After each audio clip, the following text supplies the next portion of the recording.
वो कानून जिसके नाम से भारत में भ्रष्टाचारियों की रूह कांप जाती थी, जिसने बड़े बड़े भ्रष्टाचारियों को जेल की हवा खिलाई।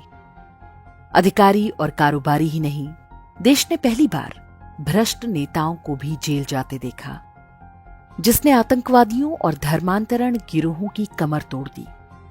वो कानून जिसने घरों में रखे नोटों के पहाड़ के दर्शन कराए। Prevention of money laundering act अर्थात पीएमएलए, जिस कानून ने भ्रष्टाचार के विरुद्ध युद्ध में ब्रह्मास्त्र का कार्य किया, वो अब फुस होता जा रहा है। पीएमएलए कानून दम तोड़ रहा है। इसे लागू करने वाली एजेंसियां हाँफ रही हैं और केंद्र सरकार लाचार है। इसका बड़ा श्रेय जाता है भारत की न्यायपालिका को, जिसके निर्णयों ने धीरे धीरे भ्रष्टाचार के विरुद्ध इस लड़ाई को पटरी से उतार दिया है। इस वीडियो में हम आपको बताएंगे कि क्या हुआ कि अब भ्रष्टाचारियों को सजा दिलाना लगभग असंभव हो चुका है। वर्ष 2002 में अटल बिहारी वाजपेयी सरकार ने पीएमएलए कानून बनाया था। इसका उद्देश्य था हवाला के माध्यम से अवैध लेन देन पर रोक लगाना। इसे लागू किया गया तब तक मनमोहन सरकार आ चुकी थी। तब ये कानून केवल छोटी मछलियों को पकड़ने के लिए ही काम आया। पीएमएलए एक ऐसा कानून है जिसमें बर्डन ऑफ प्रूफ आरोपित व्यक्ति पर होता है, अर्थात जिस व्यक्ति पर मनी लॉन्ड्रिंग का आरोप है, उसे साबित करना होता है कि उसने धन को वैध तरीके से कमाया है। नरेंद्र मोदी सरकार बनने के बाद पीएमएलए के नियमों में कई बदलाव किए गए, जिसके अंतर्गत कानून के उन छेदों को बंद किया गया जिससे बड़े भ्रष्टाचारी बचकर निकल जाते थे। कांग्रेसी व्यवस्था के अंतर्गत ये छेद जानबूझकर खोले गए थे। पीएमएलए एक महत्वपूर्ण कानून है। केवल घोटालेबाज ही नहीं, आतंकवादियों से लेकर धर्मांतरण गिरोहों तक का धंधा हवाला के पैसे से ही चलता है। मोदी सरकार आने के बाद पीएमएलए कानून की ही सहायता से भारत की पूरी हिंदू विरोधी व्यवस्था के मेरुदंड पर प्रहार किया गया। ड्राई फ्रूट्स बेचकर कश्मीरी आतंकवादियों को पैसा पहुंचाने वालों से लेकर चैरिटी की आड़ में चल रहे ईसाई मिशनरियों तक का धंधा बंद होने की नौबत आ गई। जैसी कि आशा थी, पीएमएलए के विरुद्ध मीडिया में दुष्प्रचार आरंभ हो गया। एक दो नहीं, बल्कि 242 याचिकाएं इस कानून के विरुद्ध दाखिल की गईं। इनमें कांग्रेस पार्टी की भी याचिका थी, जिसके कार्यकाल में देश में सबसे अधिक घोटाले हुए थे। 27 जुलाई वर्ष 2022 को सर्वोच्च न्यायालय के जस्टिस एएम खानविलकर, जस्टिस सीटी रविकुमार और जस्टिस दिनेश माहेश्वरी की पीठ ने निर्णय दिया कि पीएमएलए कानून बिल्कुल ठीक है और इसके अंतर्गत ईडी की कार्रवाई संविधान के अनुरूप है। सर्वोच्च न्यायालय का यह निर्णय भारत के भ्रष्ट तंत्र के लिए एक ऐसा झटका था जिसकी उन्होंने बिल्कुल भी आशा नहीं की थी। इस निर्णय से देश ने राहत की सांस ली थी, लेकिन भ्रष्ट नेटवर्क ने पीएमएलए कानून को खोखला करने का प्रयास जारी रखा। सबने मिलकर कहना आरंभ किया कि पीएमएलए कानून व्यक्तिगत स्वतंत्रता पर हमला है। भ्रष्टाचार के विरुद्ध भारत की जनता कभी एक हुई हो या नहीं, लेकिन भ्रष्टाचारियों की एकता की ये घटना अपने आप में ऐतिहासिक थी। सर्वोच्च न्यायालय के निर्णय के 1 महीने से भी कम समय में पुनर्विचार याचिका दायर हो गई। सुप्रीम कोर्ट ने रॉकेट की रफ्तार से उसे स्वीकार भी कर लिया। 25 अगस्त 2022 को सुप्रीम कोर्ट ने कानून में 2 बदलावों की सिफारिश कर दी। पहली ये कि ईडी के अधिकारी पुलिस की तरह अपराधी को गिरफ्तार नहीं कर सकते। दूसरी ये कि आरोपित व्यक्ति को केस की कॉपी देना चाहिए। इसे एनफोर्समेंट केस इंफॉर्मेशन रिपोर्ट या ECIR कहते हैं। अंतर्राष्ट्रीय संधियों और जनता की भावनाओं के अनुरूप संसद के बनाए एक कानून, जिसे सर्वोच्च न्यायालय ने सही ठहराया, उसे नख दंतविहीन बनाने का काम शुरू हो गया, क्योंकि उस कानून से देश के सबसे बड़े भ्रष्टाचारियों को समस्या हो रही थी। पीएमएलए में एक सामान्य धारणा है कि jail is rule, bail is exception, अर्थात जेल नियम है, जमानत अपवाद। ये मानकर चलते हैं कि आर्थिक अपराध हत्या से भी अधिक गंभीर होता है। हत्या जैसे अपराध कई बार आवेश में आकर भी होते हैं, लेकिन घोटाले और हवाला पूरी योजना के साथ किए जाते हैं। इनका दुष्परिणाम बहुत बड़ी संख्या में लोगों को उठाना पड़ता है। ऐसे अपराधी बहुत प्रभावशाली होते हैं जो जमानत मिलने पर गवाहों और साक्ष्यों को प्रभावित कर सकते हैं। जुलाई 2022 में पीएमएलए पर मुहर लगने के बावजूद अगस्त 2022 में सुप्रीम कोर्ट ने निर्णय दिया कि अब से bail is rule, jail is exception होगा। सुप्रीम कोर्ट ने अनुच्छेद 21 के अंतर्गत व्यक्तिगत स्वतंत्रता के मूलभूत अधिकार की आड़ ली, यानी कोई नेता यदि भ्रष्टाचार करता है तो उसकी व्यक्तिगत स्वतंत्रता उन करोड़ों सामान्य लोगों से अधिक महत्वपूर्ण है जो उस नेता के भ्रष्टाचार के कारण पीड़ित हुए। 6 नवंबर वर्ष 2024 को आदेश आया कि सरकारी कर्मचारियों पर पीएमएलए केस के लिए पहले सरकार से अनुमति लेनी होगी। ऐसा ईमानदार अधिकारियों को सुरक्षा देने के नाम पर किया गया। सोचने वाली बात है कि कौन सी सरकार अपने किसी अधिकारी के भ्रष्टाचार की जांच कराना चाहेगी। अब फरवरी 2025 का ये समाचार देखिए, जब सुप्रीम कोर्ट ने आरोपी को जमानत देते हुए टिप्पणी की कि पीएमएलए का दहेज कानूनों की तरह दुरुपयोग हो रहा है।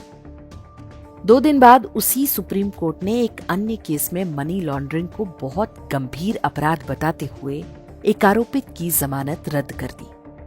दोनों केस के मेरिट के बारे में हम कोई टिप्पणी नहीं करना चाहेंगे, लेकिन पहले में आरोपित एक आईएएस अफसर है और जिसकी जमानत रद्द कर दी गई वो एक छुटभैया नेता है।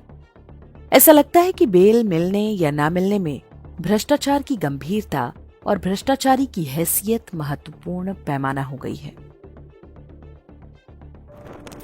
और अब 17 फरवरी 2025 का ये आदेश देखिए, जब सुप्रीम कोर्ट ने खुलकर कह दिया कि केस की जांच में देरी हो रही है तो पीएमएलए के आरोपितों को बेल दे देनी चाहिए, जबकि कानून ऐसा कुछ भी नहीं कहता। ये व्याख्या संभवतः इसलिए क्योंकि यहाँ पर आरोपी अरविंद केजरीवाल, मनीष सिसोदिया और डीएमके नेता वी सेंथिल बालाजी जैसे बड़े भ्रष्टाचारी थे। यहाँ एक प्रश्न आता है कि पीएमएलए जैसे गंभीर केस में जांच में देरी क्यों होती है।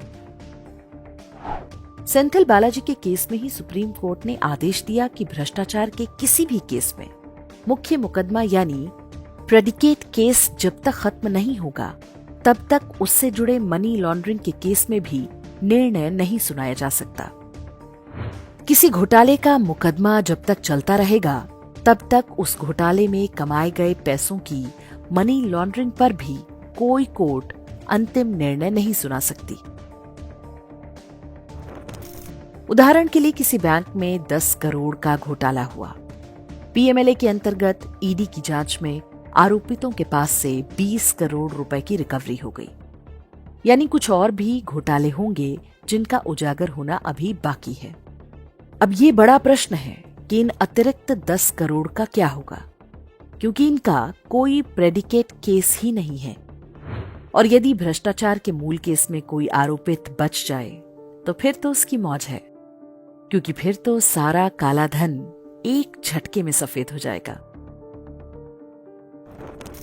तो ईडी द्वारा करोड़ों रुपए कैश जब्त किए जाने के जो चित्र हमने बीते कुछ वर्षों में देखे, कोई आश्चर्य नहीं कि न्यायालय एक दिन उसको वाइट घोषित कर दे। पीएमएलए के आरोपितों को जमानत देने के लिए सुप्रीम कोर्ट ने ये आधार बनाया है कि ईडी जो साक्ष्य प्रस्तुत कर रही है वो मात्रा में बहुत भारी भरकम यानी वॉल्यूमिनस होते हैं। इसके कारण केस शीघ्र पूरा होने की कोई संभावना नहीं। उदाहरण के लिए शराब घोटाले के आरोपित मनीष सिसोदिया का केस, जिसमें इस आधार पर जमानत दी गई कि ट्रायल लंबा चलेगा।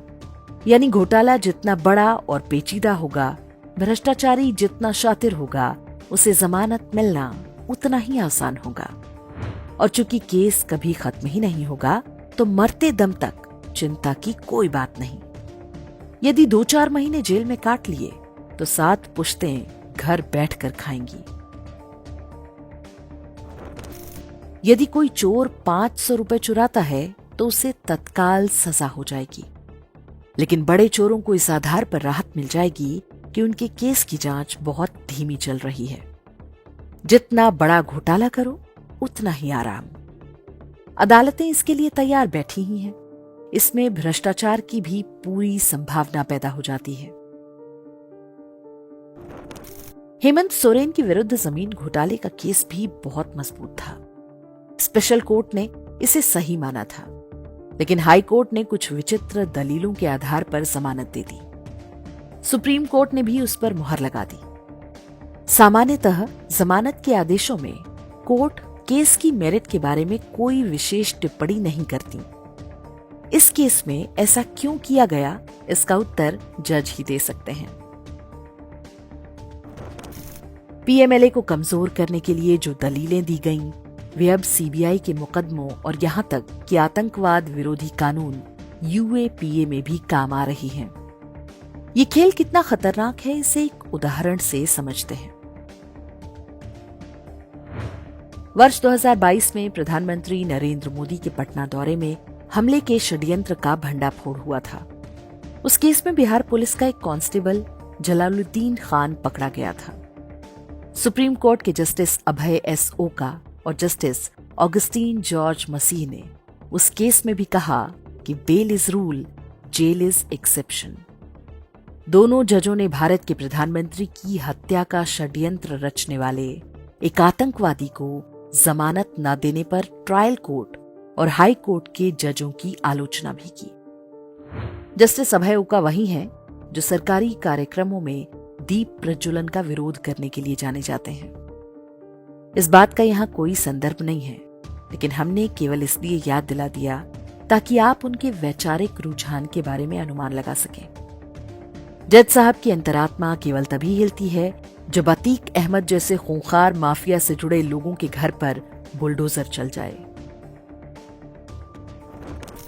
कोई भी ट्रायल शुरू होने से पहले अभियोग पक्ष के लिए आवश्यक होता है कि वो आरोपितों को केस से जुड़े सारे डॉक्यूमेंट उपलब्ध कराए।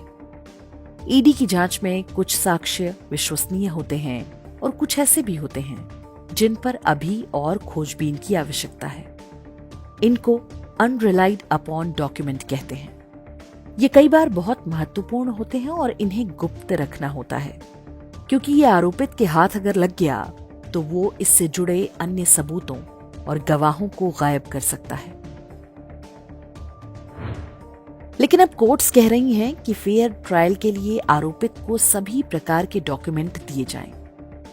मनीष सिसोदिया के केस में यही हुआ है।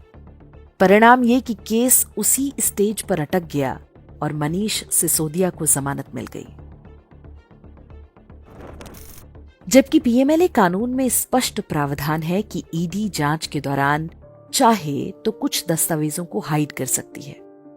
यदि हम पीएमएलए के कुछ चर्चित मुकदमों को देखें तो उनमें किसी में भी ईडी के वकीलों ने इस महत्वपूर्ण कानूनी प्रावधान पर जोर ही नहीं दिया। इस स्थिति के लिए दोषी है वित्त मंत्रालय और केंद्र सरकार। ईडी एक नई एजेंसी है। सीबीआई की तरह इसके पास अपने वकील नहीं हैं। उन्हें वकील बाहर से हायर करना होता है। ये वकील एक एक डेट पर बहस करने के नाम पर लाखों रुपए फीस लेते हैं। सरकारी खजाने से करोड़ों का बिल वकीलों के नाम पर कट रहा है और परिणाम आपसे छिपा नहीं है। इस बात की क्या गारंटी है कि ये प्राइवेट वकील दूसरी पार्टी से भी पैसे लेकर केस कमजोर ना कर रहे हों।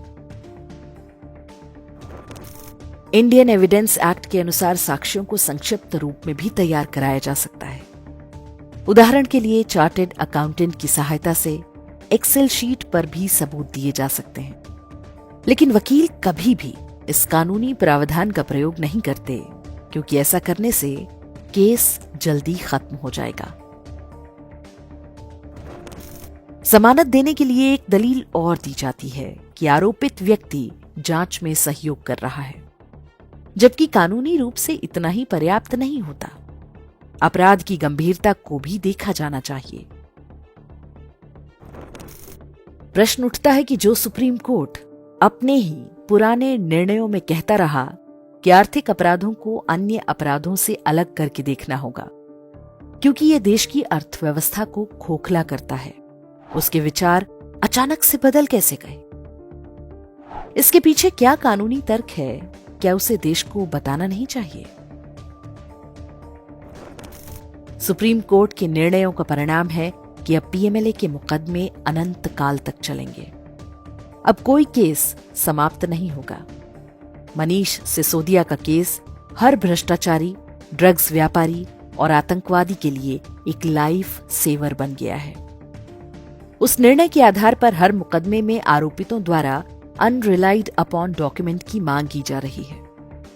हर भ्रष्टाचारी कुछ दिन के लिए जेल जाएगा, फिर जमानत पर छूट जाएगा। जितना बड़ा भ्रष्टाचार, उतनी ही पक्की कानूनी सुरक्षा। सुप्रीम कोर्ट का यह रवैया तब है जब फाइनेंशियल एक्शन टास्क फोर्स यानी FATF जैसी अंतर्राष्ट्रीय एजेंसी बार बार चेतावनी दे रही है कि आतंकी फंडिंग के पेंडिंग केसों की सुनवाई में तेजी लाई जाए। हालांकि कुछ अच्छे निर्णय भी आए हैं, जैसे कि सुप्रीम कोर्ट ने ही कहा है कि करप्शन के केस में एंटीसिपेटरी बेल यानी अग्रिम जमानत ना दी जाए। लेकिन जब पूजा खेडकर जैसी जालसाज की गिरफ्तारी पर बार बार रोक लगती है, तो संदेह पैदा होता है कि किसी भ्रष्टाचारी की हैसियत और रसूख को देखते हुए सुप्रीम कोर्ट कब अपने ही आदेश को ताक पर रख दे, कोई भरोसा नहीं। देश की सर्वोच्च न्यायालय में बेल और जेल का खेल चिंता पैदा करने वाला है। सुप्रीम कोर्ट को समझना होगा कि लोग अब उसके निर्णयों के विरोधाभासों को भली भांति देख रहे हैं। लोग ये भी समझने लगे हैं कि कुछ बड़े भ्रष्टाचारियों और उनके नामी वकीलों को जो प्राथमिकता दी जाती है, उसके पीछे क्या कारण है। क्यों एक सामान्य व्यक्ति कोर्ट कचहरी के चक्कर काटते काटते दम तोड़ देता है, लेकिन एक आतंकवादी को जमानत देने के लिए जज सिर के बल खड़े हो जाते हैं। भारतीय न्यायपालिका में क्या चल रहा है, ये पता तो बहुत पहले से था, लेकिन सबूत के रूप में अब कालिख की ये कोठरी है। इसकी कालिमा भारत के पूरे न्यायतंत्र के चेहरे पर पुत चुकी है। समय आ चुका है जब भारत के पूरे न्यायतंत्र की जवाबदेही तय की जाए। उनकी चयन प्रक्रिया में पारदर्शिता से लेकर संपत्तियों के ब्यौरे तक को सार्वजनिक किया जाए। जैसा चल रहा है वैसे ही चलने दिया गया तो ये सिस्टम बहुत लंबा नहीं चलेगा।